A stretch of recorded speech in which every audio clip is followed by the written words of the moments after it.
ako ulit nakapag-vlog. Dito kami sa post office. Nag-stay. Gabi lang kami nandito. At ngayon, nagsasampay ako kasi ang dami labahan. Maulan. Yan ang sampay.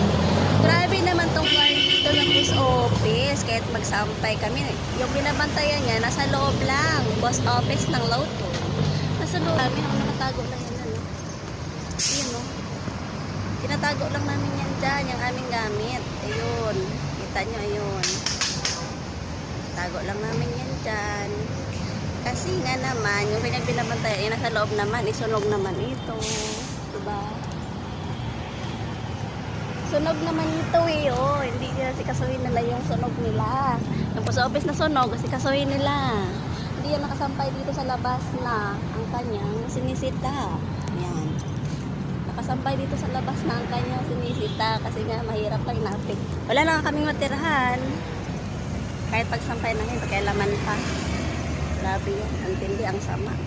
Sa loob lang kanya binabantayan. Umabot pa naman siya dito sa amin, sa sinampay namin.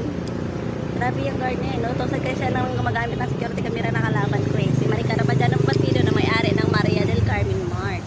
Maka at lahat ng kanilang brands sa Iligan City of Mindanao, Palao, Aguinaldo Street. Gamit yung security camera kahit saan kami, pahirapan kami. Pati yung aming pagsasampay dito, pinapakialaman. Pagtulog namin ito, pinagkailaman. Yung guard naman, sa loob lang nagbabantay. Umabot siya sa aming sinampay.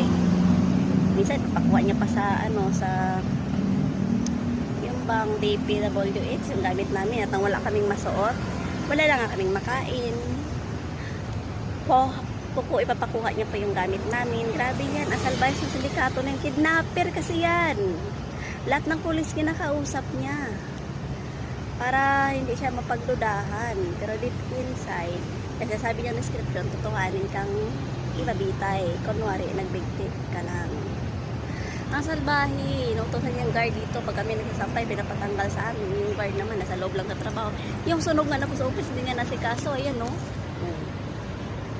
Diba? Hindi nasikaso. Tapos, ito pang sinampay namin yung nasikaso. Yun, nasa labas kami, ito pa yung nasikaso. Loko talaga. Grabe niyang sindikato na yun.